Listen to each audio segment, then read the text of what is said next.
Senhor, chegando agora no segundo vídeo, né, sobre detalhes missionários, né, explicação de missões, da visão que eu tenho sobre isso.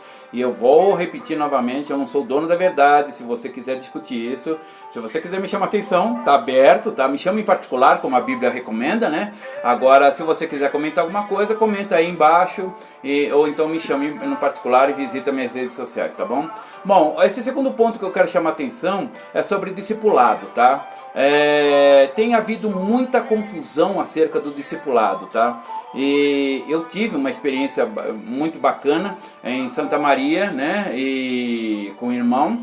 E eu vou falar acerca disso, que eu entendo sobre discipulado. Tem muita gente na igreja brasileira que fala: discipulado é você dar um curso, você dar uma palestra, o culto de oração. Na minha igreja, lá em Guarulhos, eles fazem isso na terça-feira, muito bom, é muito bom. Tem gente que, não, a gente dá um cursinho para o batismo, maravilhoso, mas isso não é discipulado.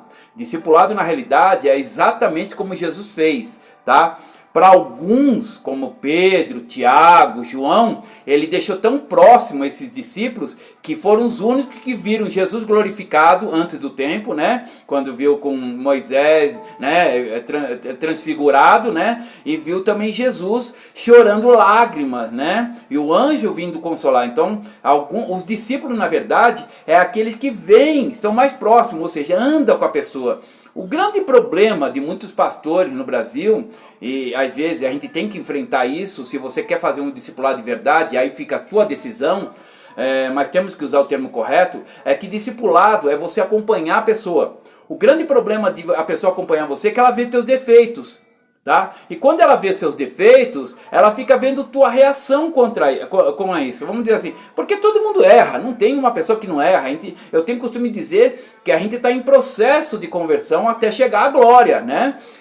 Ou seja, estamos em erro, acerto, até chegar a um nível de experiência. Então, o que acontece? O discipulado faz com que o discípulo veja a reação. O problema não está em pecar. Jesus mesmo mostrou isso e ensinou isso. O problema, claro que é pecado, se você não pedir perdão vai ter um grande problema, mas em suma, o grande detalhe não está no pecado, está na reação do pecado.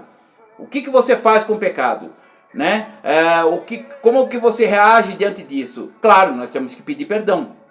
Agora, muitas vezes, quando nós estamos com um discípulo perto, eles estão prestando atenção no nosso reflexo quanto a isso, né? Então, algumas atitudes que nós fazemos pode fazer com que o discípulo copie isso. E aí você fala, é igual quando você educa seu filho, e seu filho é tremendamente mal educado, né? Fala palavrão e tudo mais. Ah, não sei, ele aprende isso na escola. Mentira! Tá? Porque ele vai aprender com seus pais. O filho é reflexo do seu pai na sua família. Então, quando nós vemos uma criança, ainda que agitada, como eu fui quando criança, mas obediente, né?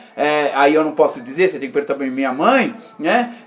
O que acontece? Você vê que é reflexo da família, porque o filho ele reflete aquilo que o pai produz. Então, se o pai reage bem, o seu discipulador reage bem quanto aos problemas, o filho fala, não, eu tenho que reagir como meu pai. Eu lembro que meu pai carnal, quando eu saí de casa para a Marinha, ele falou uma coisa que me marcou até hoje. Ele chegou para mim assim, meu pai não falava muito, né? Mulher que fala sempre muito, né? Meu pai falou assim, uma coisa eu te peço, seja homem, seja responsável. Então, muitas vezes na minha vida, meu pai já faleceu, meu grande amigo já faleceu, eu penso assim, uau, eu não vou fazer isso, porque meu pai falou que eu tenho que ser responsável, responder diante do que eu tenho. Então, a gente tem que tomar cuidado, ou seja, se você quer fazer um discipulado de verdade, caminha. Tá?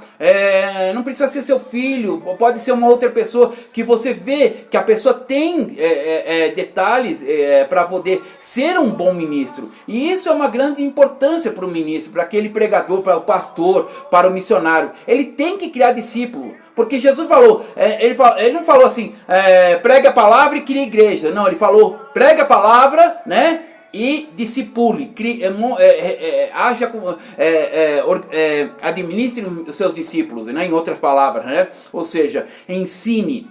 Então o ensinamento não é um culto uma vez por semana, não é um estudo. Isso é muito importante, volto a dizer, mas o discipulado é um pouquinho a mais, tá?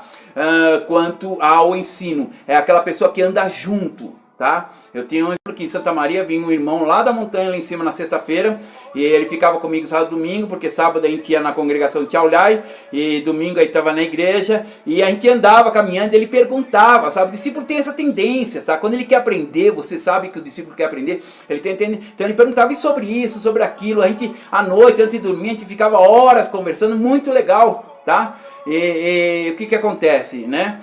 O discípulo faz isso, então formar discípulos é o que Jesus ordena. E eu pergunto aqui para finalizar para você que é pastor, quantos discípulos você tem?